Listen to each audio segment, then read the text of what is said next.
Romanos capítulo 5, o verso 6, ou dos versos 6 até o verso 11. Você encontrou esse texto? Se você puder colocar-se em pé, para a leitura reverente à palavra e ao Deus da palavra, por favor, o faça. Aos Romanos, capítulo de número 5, versículo de número 6 até o versículo de número 11. Todos encontraram aí? Assim está escrito a palavra de Deus. Porque Cristo, quando nós ainda éramos fracos, morreu a seu tempo pelos ímpios. Dificilmente alguém morreria por um justo, pois poderá ser que pelo bom alguém se anime a morrer. Mas Deus prova o seu próprio amor para conosco pelo fato de ter Cristo morrido por nós, sendo nós ainda pecadores. Logo, muito mais agora, sendo justificados pelo seu sangue, seremos por ele salvos da ira. Porque se nós, quando inimigos, fomos reconciliados com Deus mediante a morte do seu Filho, muito mais, estando já reconciliados, seremos salvos pela sua vida. E não isso apenas, mas também nos gloriamos em Deus por nosso Senhor Jesus Cristo, por intermédio de quem acabamos agora de receber a reconciliação. Vamos curvar nossas cabeças e vamos orar. Nosso Deus, ó Deus, a Ti seja todo louvor, toda honra, toda glória e toda adoração. Senhor, nós aqui estamos, sabendo, Senhor, que somos pequenos, pecadores, cheios de imperfeições, sabendo, Senhor, que Tu és o Deus que não se compromete com o pecado, porque julgas o pecado. A evidência é que enviaste Jesus Cristo a este mundo para morrer pelos pecadores e para satisfazer a Tua santa justiça. E Deus, nós não queremos, como igreja, vivermos naquele extremo entre pecados grosseiros e pecados sociais. Não queremos, Senhor. Nós queremos que a efetividade da morte de Jesus na cruz por nós não seja só naquele momento quando nós cremos nele, mas seja, Senhor, ao longo de toda a nossa vida, desenvolvendo a salvação que recebemos das Tuas mãos. Para isto, Senhor, nós precisamos de forças espirituais, para vencermos nossas inclinações carnais, nossas tendências humanas, mundanas. E por isto, Senhor, queremos nesta noite, na Tua presença como igreja e como irmãos, clamarmos ao Senhor por forças que vêm do Teu Espírito, para, Deus, triunfarmos sobre toda e qualquer forma de pecado, seja grosseiro, seja social.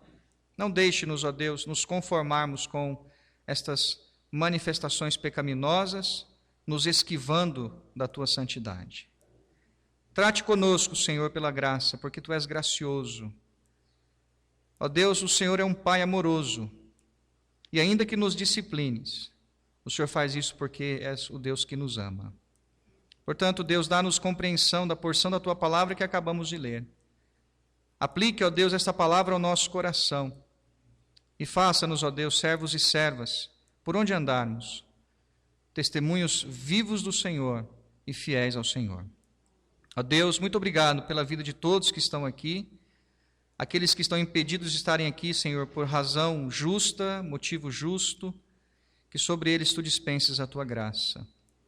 Aqueles, ó Deus, que não estão aqui porque são negligentes, ó Deus, tem misericórdia destes e apressa os seus passos na direção do retorno à comunhão na Tua casa, porque a Tua palavra mesmo diz que aquele dia se aproxima. Ó Deus, muito obrigado, aceite o nosso louvor e gratidão e atenda a nossa oração em nome de Jesus.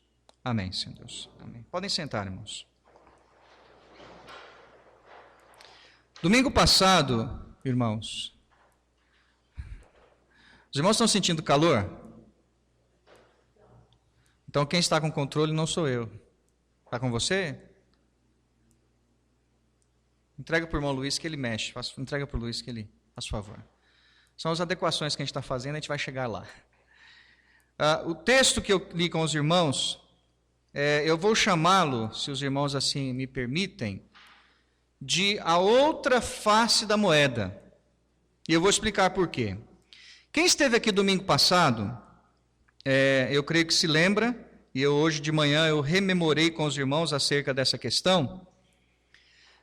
Eu li um texto na carta aos Coríntios, capítulo de número 5, eu não sei se os irmãos se lembram disso, né, mas eu creio que devem se lembrar. Na leitura daquele texto eu mostrei que Paulo ali, ele trata contra o pecado o pecado dentro da igreja de maneira grosseira. E o que eu quero dizer com isto? É que nós temos uma tendência de classificarmos o pecado desta maneira, pecadinho e pecadão. E ainda que a nossa mente, ela seja confrontada que isso não é certo, na prática é assim que muitas vezes lidamos. E a minha ideia, então, pensando sobre Páscoa, pensando sobre morte, ressurreição de Jesus, triunfo sobre o pecado, vitória sobre o pecado, esses 2 domingos, então, Deus me guiou a esses 2 textos, o primeiro já exposto domingo passado, e o outro texto, então, que eu devo expor agora, se Deus assim nos permitir. Mas eu quero só relembrá-los. Domingo passado, o texto que nós lemos nos mostrou o seguinte: havia um homem dentro da igreja, o homem lá na igreja de Corinto, que estava tendo um relacionamento com a sua madrasta. A madrasta, logicamente, esposa de seu pai, e ele, então, tendo um relacionamento fornicário com essa sua madrasta. Ou um relacionamento que estava sendo admitido dentro da igreja. E o que é interessante é que a igreja de Corinto já estava cheia, no sentido de estava inchada, plena em si mesma, e de maneira que não havia uma modificação naquilo, nem naquele estilo de vida da pessoa. Então o apóstolo Paulo é informado que havia aquilo dentro da igreja, ele escreve para aquela igreja dizendo o seguinte: ele denuncia que havia pecado, ele mostra que há necessidade de lidar com o pecado, então a disciplina é uma necessidade da igreja. E terceiro, ele vai mostrar que, por que temos que tirar o pecado, ou tirar o que comete o pecado do ambiente da igreja quando ele não se arrepende? Porque a Páscoa chegou, Cristo morreu. Cristo já deu sua vida por nós. E tendo dado a sua vida por nós, agora nós podemos celebrar a Páscoa, porque a nossa Páscoa é Jesus, não com o fermento velho, ou com o velho fermento da malícia, ou a velha vida. Agora nós temos uma nova vida, porque somos nova massa. Isto nos revela pelas Escrituras que existe uma face da moeda, que é a face da moeda que nós podemos chamar de o caráter terrível do pecado. E o que é o caráter terrível do pecado? São essas manifestações grosseiras que nós acabamos rotulando como pecadões. Os irmãos têm a sua Bíblia aí? Pega aí na carta aos Romanos, onde você acabou de ler comigo. O apóstolo Paulo, nesse texto, ele vai, na carta aos Romanos, o grande tema desta carta é a justificação pela fé. E ele faz o seguinte, ele apresenta a necessidade da justificação pela fé, primeiramente olhando para os gentios, ou os que não eram, ou que não viviam no mundo religioso. E ele vai mostrar esse caráter terrível do pecado. Essa face grosseira do pecado. Que maneira ele faz isso? Olha o capítulo 1, para os irmãos verem. Ele vai dizer assim lá no versículo 23, capítulo 1. Diz assim, olha, estes homens mudaram a glória do Deus incorruptível em semelhança da imagem de homem corruptível, bem como de aves, quadrúpedes e répteis. Versículo 24 até o versículo 32, ele vai mostrar como que esta opção dos homens em rejeitar o conhecimento de Deus e se entregar à idolatria ou se entregar a uma forma de culto que não é a maneira correta de cultuar a Deus, gera nestas pessoas a imoralidade. E esta imoralidade é descrita aí, e os irmãos têm a sua Bíblia, podem encontrar aí comigo, o versículo de número 26. Ele diz assim, olha, Por causa disso, os entregou Deus a paixões infames, porque até as suas mulheres mudaram o modo natural de suas relações íntimas por outro contrário à natureza. Semelhante, os homens também, deixando o contato natural da mulher, se inflamaram mutuamente em sua sensualidade, cometendo torpezas, e aí ele vai descrever o homossexualismo, né, nas suas formas mais intensas, e ele vai mostrar que este comportamento grosseiro que o pecado gera, é porque o homem se afasta de Deus, ele não quer o conhecimento de Deus, ele não se deixa moldar pela pessoa de Deus. Consequentemente, a porta se abre para esses pecados grosseiros. E ele vai terminar no versículo 32, os irmãos podem ler aí, que ele vai dizer o seguinte, que há uma aprovação pelos homens desse tipo de comportamento. Então, esta é uma face da moeda, que eu procurei mostrar em um exemplo prático lá na igreja de Corinto, que nós lemos no domingo passado, que é uma prática grosseira de pecado. Mas do outro lado da moeda, se existe essa face grosseira, terrível do pecado, do outro lado da moeda existe a face que nós podemos chamar de sutileza, ou sutil do pecado. E aqui então, irmãos, nós encaixamos exatamente esse aspecto que eu quero chamar a atenção dos irmãos hoje, é que nós temos a tendência de não pensarmos nessas duas faces de uma maneira real, aplicando isso para nós mesmos, para as nossas vidas. Nós temos uma tendência, e Paulo vai descrever isso no capítulo 2, os irmãos têm aí, acompanhem comigo, por favor. Eu não vou ter o tempo que eu preciso para chegar até o capítulo 5, mas do versículo 18 até o versículo 32 do capítulo 1, Paulo apresenta esse aspecto grosseiro do pecado. E uma expressão que aparece muito nesse texto é a expressão ó homem. No capítulo 2, apresentando já essa ideia da sutileza do pecado, Paulo muda essa expressão ó homem e vai dizer que ó homem que julgas.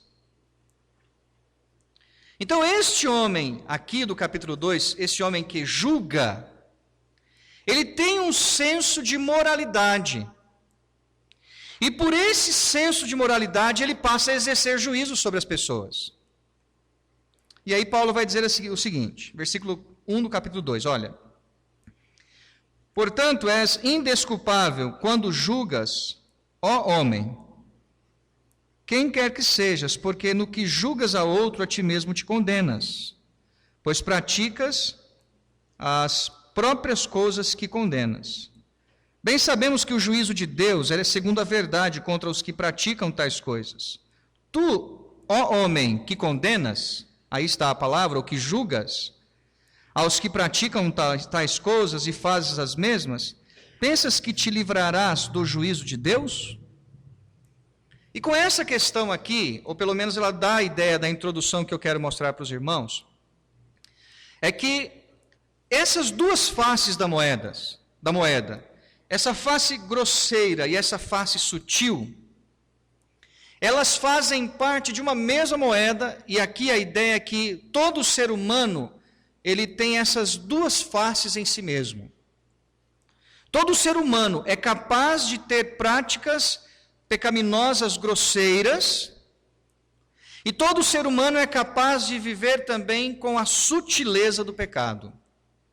Ora entregando-se a práticas imorais e biblicamente reprováveis, ora manifestando sutileza na sua maneira de viver, ou um padrão de moralidade que esconde diversas questões. E aí então, é esta face que eu quero conversar com os irmãos hoje. Eu quero que os irmãos também pensem o seguinte, eu tenho usado uma expressão aqui quando eu prego, ou nas minhas aulas aqui com a igreja, na escola dominical. Os irmãos sabem quem foi o pai da psicanálise? Como que é o nome dele? Freud. Sigmund Freud, um homem que não temia e não cria em Deus, pelo menos lutou toda a vida para mostrar a inexistência de Deus. Ele descobriu nos seus estudos uma questão que ele chama de projeção. Só que projeção, segundo o que Freud defende, é o que Paulo está dizendo nesse texto. Porque o que é a projeção segundo Freud? Freud ele diz o seguinte, nessa projeção, que é o que Paulo está dizendo aqui, nessa terminologia. Nós, quando lidamos com os erros dos outros, nós temos uma tendência de sermos muito intransigentes. Mas quando nós lidamos com os nossos próprios erros, nós temos uma tendência de sermos indulgentes. Então, o que significa isso?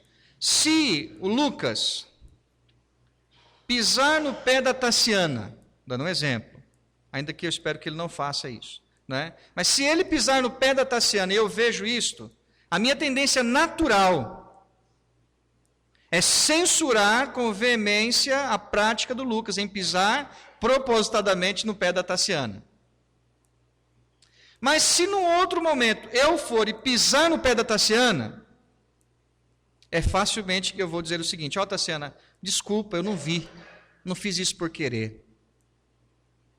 Então, projeção é essa ideia, é uma ideia de sermos intransigentes com o pecado do outro, e indulgentes quando aquela prática é vista na minha vida. Então, com o outro eu sou intransigente, comigo mesmo eu sou indulgente. E isto, irmãos queridos, é o que Paulo está dizendo aqui. Paulo está dizendo assim, olha, ó homem que julgas, aquilo que você está julgando o outro, a ti mesmo condenas. E o apóstolo Paulo, nessa porção da carta aos Romanos, ele tem em mente fazer o quê? Mostrar que tanto o pecado grosseiro como o pecado sutil, ou a sutileza do pecado, procedem de uma mesma fonte, a fonte pecadora que nós temos em nós, e esta fonte pecadora que nos leva ao pecado, é esta fonte que é a razão de sermos condenados. E Paulo vai terminar o seu argumento lá no capítulo de número 3, olhando essas duas faces, a grosseria, o grosseiro, o pecado grosseiro e a sutileza. Ele termina lá no versículo 9, ele diz assim, olha, o que se conclui, portanto, destas duas ideias? O pecado grosseiro, visto nos gentios, e o pecado sutil, visto nos religiosos, dos moralistas e nos judeus. O que se conclui com isto? Os judeus têm alguma vantagem? Ele vai dizer, não, de forma nenhuma, pois já temos demonstrado que todos, tanto judeus como gentios ou gregos, estão debaixo do pecado. E aí, meus irmãos, tem uma coisa que é fundamental aqui. Quando Cristo, que é a nossa Páscoa, morreu, ele morreu por que tipo de pessoas? E esse texto de Romanos capítulo 5, que eu acabei de ler com os irmãos, ele nos indica 4 descrições por quem Cristo morreu. E eu quero pontuá-las rapidamente com os irmãos, depois fazer algumas aplicações para todos nós. Então você tem aí, olha o capítulo 5 agora. Você já tem isso na mente. O pecado grosseiro, o pecado sutil, esse pecado que os gentios, os ímpios cometem, e essa sutileza do pecado que são os moralistas, os religiosos, e aqui Paulo vai falar dos judeus. Paulo vai dizer, todos esses estão debaixo do pecado. Não escapa nenhum, todos estão sob o pecado, portanto condenados. E na condição de condenados, então, olha o que Paulo vai dizer por quem Cristo morreu. Isso é importante. Capítulo 5, versículo de número 8. Primeira face por quem Cristo morreu. Deus prova o seu próprio amor para conosco pelo fato de ter Cristo morrido por nós, sendo nós ainda... O quê? Então saiba isto.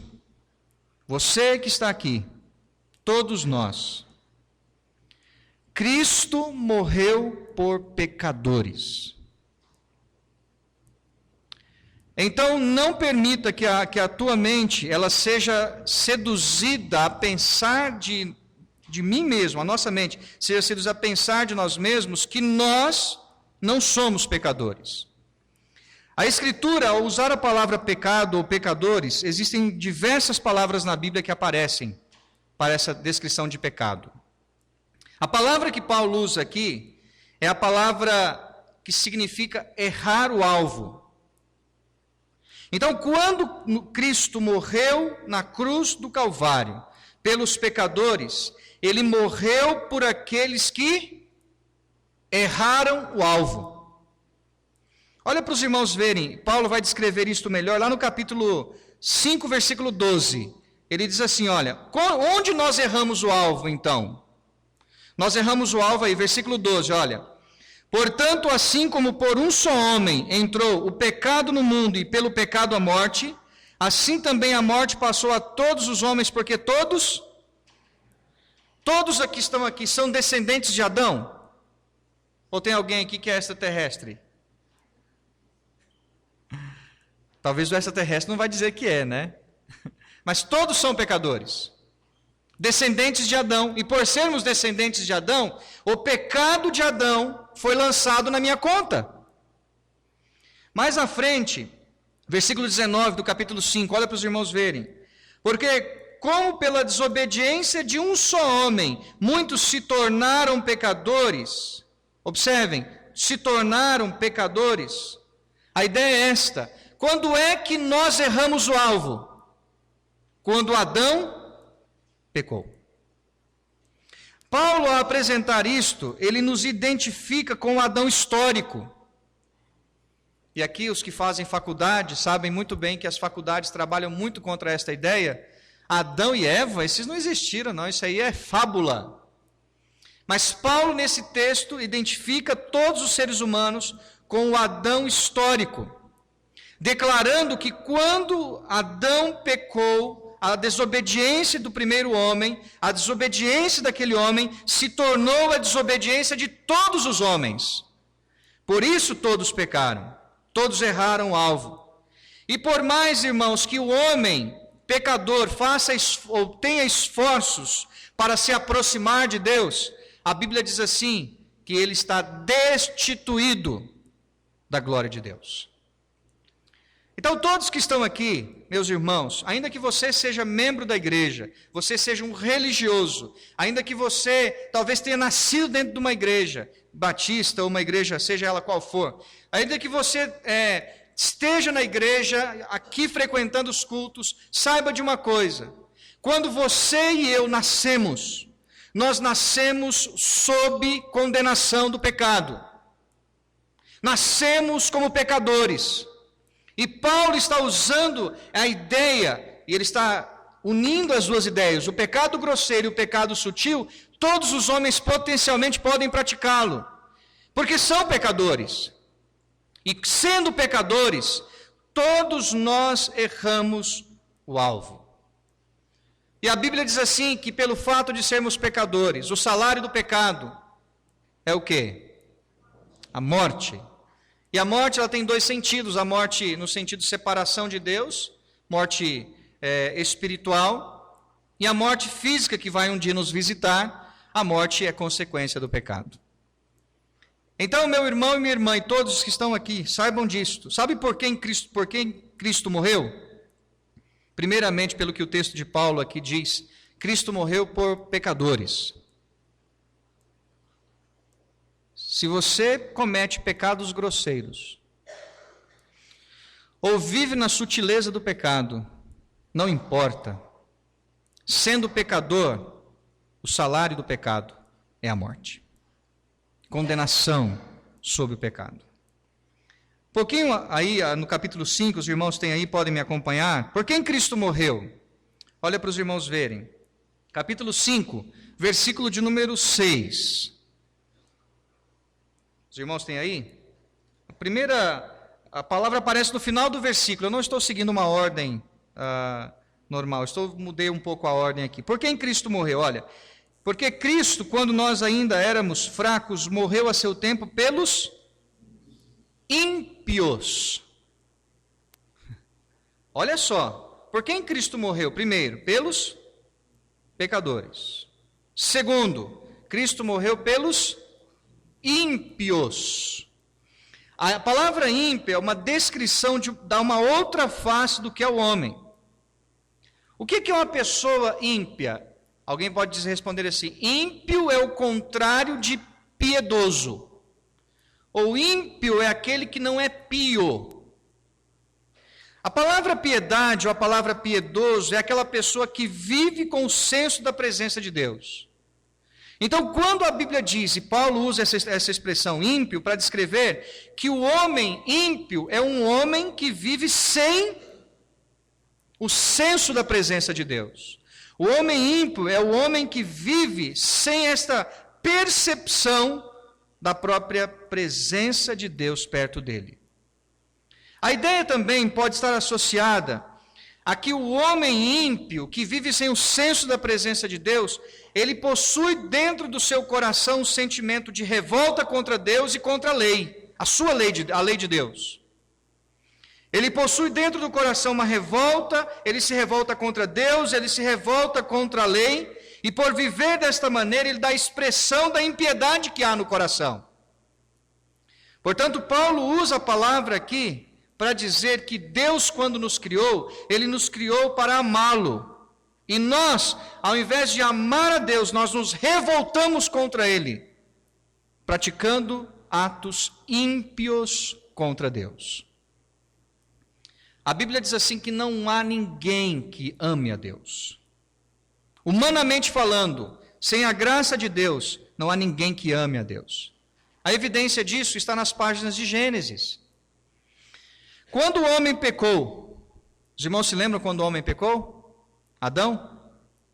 Deus veio conversar com ele. Lembram-se disto? Os irmãos se lembram? Ou não? Quando Deus veio encontrar-se com Adão, o que Adão fez? Se escondeu. E se os irmãos abrirem as suas Bíblias, lá na primeira carta de João, capítulo 4, versículo 18, João vai dizer assim, que o perfeito amor lança fora o quê? O medo. Então, quando o homem, pecador agora, transgressor da lei de Deus, errou o alvo e tinha um coração contra Deus e contra a lei de Deus, quando o homem disse para Deus, Senhor, eu tive medo e me escondi, ele estava dizendo, Deus, eu não te amo mais, dando evidências da impiedade que entrou no coração do homem. Portanto, irmãos, é muito sério isto. Se nós olharmos para o Cristo que morreu e ressuscitou, que a Páscoa aponta para isto, não entendendo que por quem esse que morreu e ressuscitou Jesus, ele morreu por pessoas nesta condição, pecadores, ímpios, nós nunca vamos ter a dimensão plena do que significa a morte e a ressurreição de Jesus. Não para aí não, os irmãos acham que é pouco ainda, são 4 descrições. O versículo aí, o versículo de número, o seguinte aí, o versículo de número 6 ainda, aliás, ele diz o seguinte, os irmãos têm aí, podem acompanhar comigo. Ele usou bem no comecinho assim, olha, por Cristo morreu quando nós ainda éramos, o quê? Fracos. Quando eu estava preparando esse sermão, eu pensei comigo assim, nossa, será que é complicado, né? Pecador, olha o que eu sou diante de Deus. Pecador, ímpio, pecador eu errei o alvo, porque Deus me criou para a sua glória, e quando Adão, e eu estava em Adão, quando ele pecou, eu também errei o alvo, eu não caminhava mais para a glória de Deus.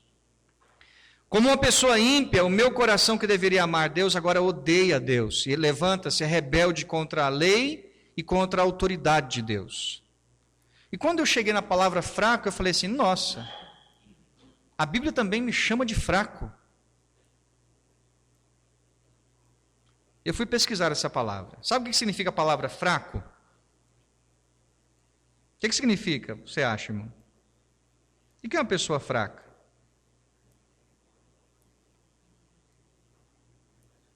Pode falar, é isso mesmo, mano.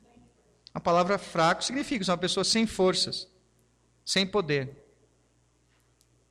E Paulo usa essa palavra associando a seguinte ideia: o homem é incapaz de fazer qualquer coisa por si mesmo para mudar sua condição, porque ele é fraco. Sabe o que significa isto? Que nenhum homem, em todos os seus esforços, jamais pode mudar a sua condição em si mesmo. Então não existe um homem na face da terra que pode salvar a si mesmo. E se existisse, não havia necessidade de um Salvador. Portanto, nenhum de nós que está aqui pode mudar em si mesmo a condição de fraco. Você e eu, sem Cristo, nós não tínhamos força, nem poder, nem autoridade para mudar a nossa situação, porque a Bíblia fala que nós somos pessoas incapazes, sem forças e sem poder para mudar a nossa condição diante de Deus. Sabe o que é interessante? A Bíblia diz que todos os esforços dos homens, ou melhor, todas as obras dos homens, são chamadas de quê? As nossas obras para Deus são consideradas como o quê? Pode dizer, é isso mesmo. Trapos imundos. Então, sabe, todo o esforço que o homem faz na tentativa de ser bom, na tentativa de reconciliar-se com Deus, na tentativa de mudar a sua condição, na tentativa de chegar ao céu, todas essas tentativas para Deus só cheiram mal, são trapos imundos. E o apóstolo Paulo vai dizer que a salvação ela não vem pelo que fazemos, ela não vem pelas obras, ou pelas nossas obras, ela vem pela obra de Jesus. Daí a nossa condição de fracos. Nós jamais poderíamos atingir os nossos objetivos se nós não nos voltássemos para Deus. Por quem Cristo morreu?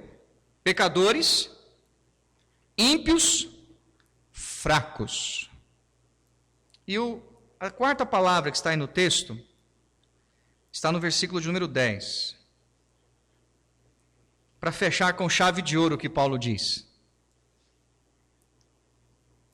Porque se nós, quando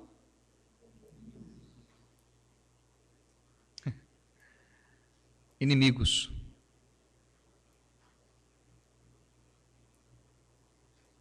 já parou para pensar nisso? A palavra inimigos que é usada por Paulo aqui, ela tem duas ideias, uma ideia ativa e uma ideia passiva. A ideia de ativo é assim: o homem, como inimigo de Deus, ativamente ele alimenta uma profunda hostilidade contra Deus.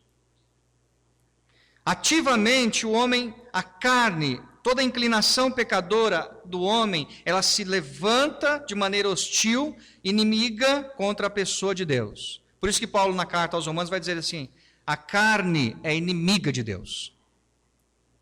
Essa ideia de ativo, inimigo ativo, nós nos ressentimos e nós nos revoltamos contra toda a autoridade de Deus. No sentido de hostil e belicoso, nós nos voltamos contra Deus, nós nos voltamos ativamente contra Deus.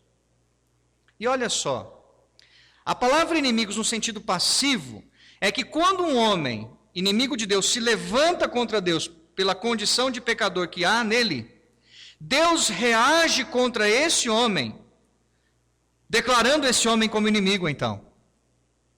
E a ideia é que o homem, nesta condição de inimigo de Deus, ele se expõe à ira de Deus. E eu creio que Paulo usa a palavra no final exatamente para mostrar o que ele vai usar a última palavra do versículo número 11. Ele vai falar sobre reconciliação, que não é o meu objetivo aqui, mas ele usa a palavra inimigos nesse contexto para mostrar o seguinte: que esse homem inimigo, que alimenta uma hostilidade contra Deus, levantando-se contra a santidade de Deus, Deus, por ser santo, reage na sua ira, ou na sua santidade, em ira contra esse homem pecador, inimigo. E se Deus, nesse processo, se levantar contra esse homem, que nessa condição recebe a ação da ira, portanto o inimigo passivo, Deus haveria de manifestar a sua ira e destruir completamente os homens. E isto aponta para a obra de Jesus Cristo. Sabe por quê, irmãos? O homem como inimigo de Deus de maneira ativa, e esse Deus que reage contra ele em ira, a ira de Deus deveria nos impulsionar para o inferno em chamas. A ira de Deus deveria nos levar a uma condição de afastamento de Deus completamente, porque, sendo inimigos, nós jamais buscaríamos reconciliação. Sendo inimigos, não há em nós, pela falta da própria perfeição, e Deus possuindo toda a perfeição, nós jamais quereríamos reconciliação com Ele. Isso é muito comum, até no trato humano. Quer ver?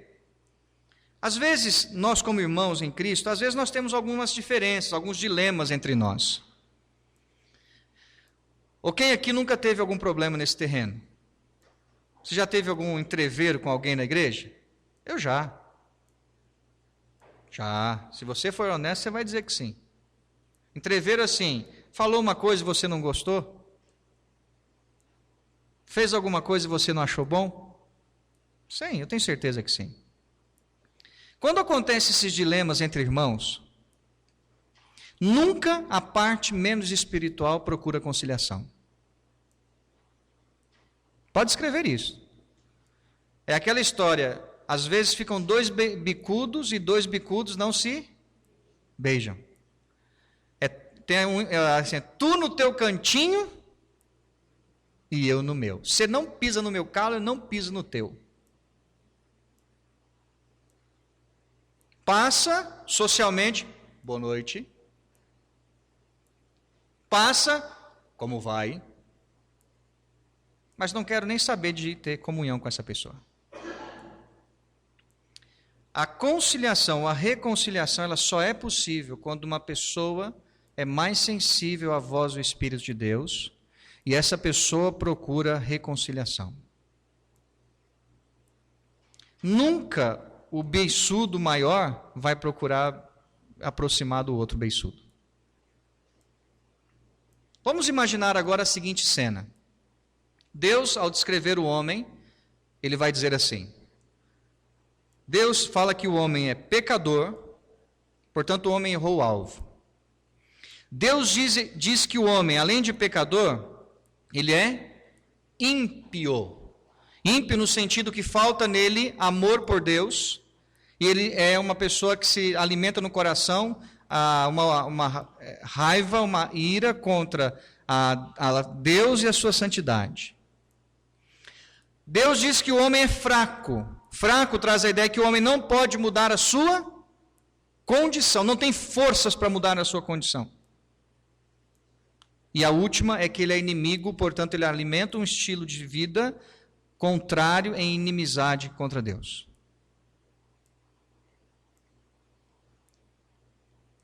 Se você falar isso hoje, para muitas pessoas, talvez até para os que estão aqui, vão dizer assim: não, pastor, eu não sou isso aí que a Bíblia diz, não. Eu, pecador, ímpio, fraco, inimigo. Bem, me permita dizer uma coisa. Não importa o que você acha, importa o que a Bíblia diz. E a Bíblia, ao referir-se ao homem, ela refere-se ao homem sendo pecador, ímpio, fraco e inimigo. Se você, ou eu, ou se nós achamos isto ou não, é um outro ponto. Mas é esta a maneira que a Bíblia nos enxerga. E quando nós entendemos que é esta maneira que a Bíblia nos enxerga, sabe o que isso quer dizer? Que realça a grandeza do Salvador. Porque quem poderia entregar-se por pecadores? Quem poderia entregar-se por ímpios? Quem poderia entregar-se por fracos? E quem se entregaria por inimigos? Alguém aqui anima a fazer isto? Olha o texto, versículo número 7. Paulo fala isto, olha. Dificilmente alguém morreria por um justo. Olha só. Imaginemos que toda a raça humana fossem pessoas justas. Paulo está dizendo assim, olha, dificilmente alguém morreria pelos justos. Pois poderá ser que pelo bom alguém se anime a morrer. Quem é que se anima a morrer por pessoas pecadoras, ímpias, fracas e inimigas? Só uma pessoa. Só uma pessoa que morreu por pessoas nesta condição. Jesus Cristo. É por isso, meus irmãos, que quando nós pensamos sobre Páscoa, quando nós pensamos sobre esses dias, né, que nós estamos pensando sobre a morte e a ressurreição de Jesus, é que nós temos que perceber a grandeza do nosso Salvador. Aconteceu comigo alguns dias atrás, eu já contei isso para alguns irmãos, mas não há problema contar, os irmãos, ainda que já ouviram, vão relembrar. Eu estava fazendo alguns exames e o médico que estava cuidando de mim, ele detectou que havia uma disfunção em alguns hormônios meus, e ele disse que eu tinha que tomar uma medicação, uma injeção. A injeção, ela custa, não sei se custa, acho que custa, talvez já passou disso, ela custava, acho que R$520, uma injeção de 4 ml. Tinha que tomar uma por mês. Tomei uma. Aí com desconto, na Drogasil, os irmãos sabem, ela caiu para 400 e alguma coisinha. Imagina eu ter que tomar uma injeção dessa todo mês. Eu sei que se fosse necessário, Deus supriria como Ele supriu. Mas o que eu fiz? Eu fui ao médico, conversei com ele, fui a um outro médico para conversar com esse outro médico. E de fato, o médico primeiro detectou a causa, o que havia de errado. E o outro tratou através de uma outra situação, e ele passou um remédio. Sabe quanto custou o remédio? R$16. E resolveu o problema. Remédio que resolve o problema. Não importa se ele é caro, se ele é barato. Você vai correr atrás dele para que vai resolver o teu problema. Sabe por que as pessoas não olham para Jesus na grandeza do que Ele é? Na grandeza do Salvador que temos, na beleza desse Jesus que morreu e que foi sepultado e que triunfou, cumprindo as exigências santas de Deus. Sabe por que os homens hoje olham para Jesus e negligenciam Jesus e ignoram Jesus? Sabe por que a igreja não olha mais para Jesus com aquele olhar de admiração, de reverência, de temor, de amor? É porque nós paramos de pensar na doença que nós temos. O homem sem Deus, ele não percebe o quão enfermo ele está. Por isso que ele continua na sua pecaminosidade, o pecado grosseiro. E o religioso, e o homem que tem a venda nos olhos chamada religião, muitas vezes não percebe a dimensão da miséria que possui. Porque ele aprendeu certos ritos, ele aprendeu certos cacoetes religiosos, e esses cacoetes religiosos, esses ritos religiosos, são suficientes para eles. Mas aquele a quem o Espírito Santo revela a palavra de Deus, e palavra que diz quem somos. Não se engane, meu irmão. E você e todos que estão aqui, todos nós, você não nasceu dentro da igreja crente. Vou usar aquela velha expressão.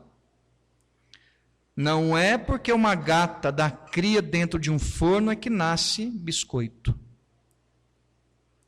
Uma gata que dá cria dentro de um forno nasce gatinho.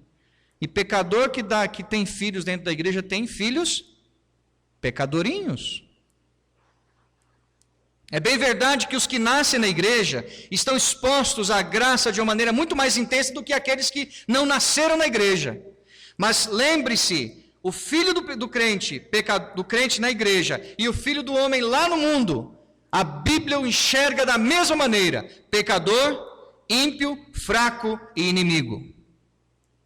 E se esse homem pecador, ímpio, fraco e inimigo de Deus, não perceber a sua condição de perdido nessa situação, e não se voltar e clamar por salvação por Jesus, não se voltar a Jesus e clamar por Ele: Senhor, salva-me, porque eu sou um pecador perdido, porque eu sou um ímpio, porque eu não posso mudar a minha condição, porque eu sou fraco, e porque o meu coração alimenta hostilidade contra a tua lei, contra a tua autoridade. Se eu não clamar, Jesus, salva-me, eu vou perecer nos meus pecados. Por isso que nós vivemos num dia ou num tempo em que as pessoas não valorizam mais Jesus, não valorizam mais a pessoa de Deus, não valorizam mais as coisas espirituais. É porque, na verdade, não se acham tão doentes. Os homens olham para si mesmos e não percebem a doença chamada pecado. E essa doença que gera pecados grosseiros e que gera uma sutileza tão terrível, que tem conduzido muitos à condenação eterna, porque jamais reconheceram a sua condição diante de Deus e não clamaram por salvação para Jesus. É por isso, meus irmãos, e todos que estão aqui, que a Páscoa para nós não é coelhinho,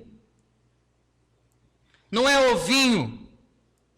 Até eu conversando com a irmã há poucos dias, ela disse o seguinte: talvez se nós pegássemos a cruz e colocássemos uma orelha de coelho nela, ou pegasse a figura de Jesus e colocasse uma orelha de coelho, né, na pessoa de Jesus, talvez aí as pessoas seriam atraídas um pouquinho mais para o real sentido da Páscoa. Páscoa para muitos é dar ovo de chocolate. Páscoa para muitos é coelhinho da Páscoa. Páscoa para muitos é tudo isso menos o que Jesus fez, morrendo e triunfando sobre a morte, morrendo no lugar de pecadores, ímpios, fracos e inimigos. Eu gostaria que todos aqui, hoje, esse segundo sermão sobre esse assunto da Páscoa, saísse daqui lembrando o seguinte: o pecado, ele tem duas faces. Uma face que gera uma pessoa grosseira no pecado, com práticas terríveis, hediondas, com uma causa interna que também gera sutileza.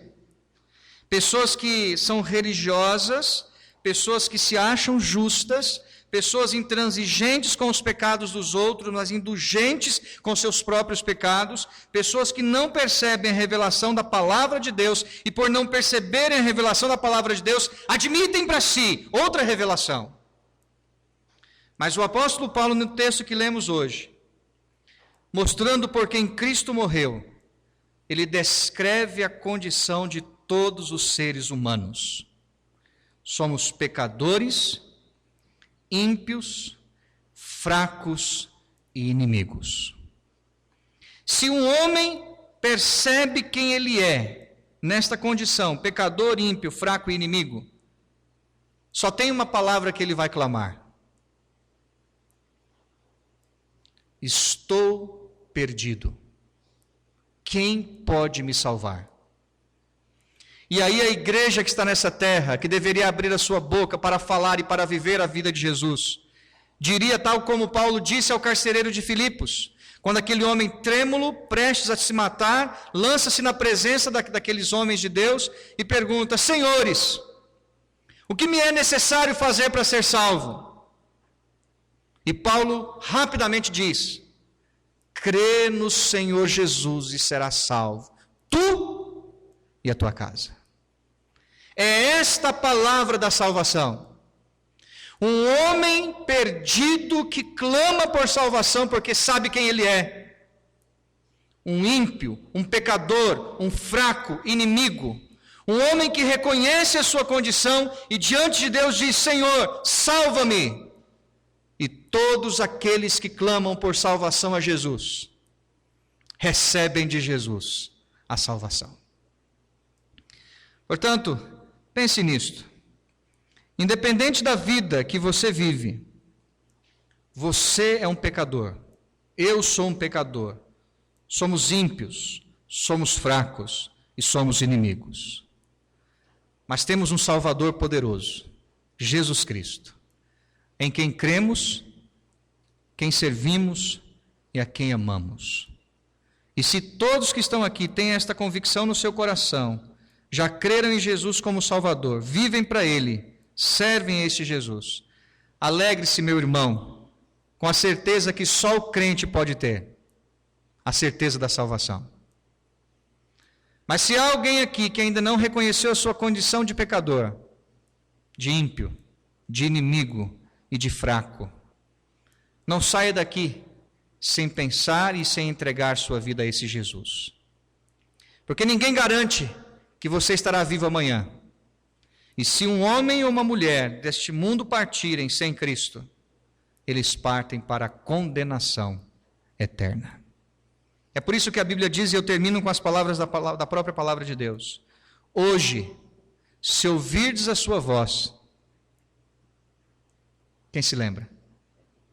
Não endureçais o vosso coração. Crê em Jesus.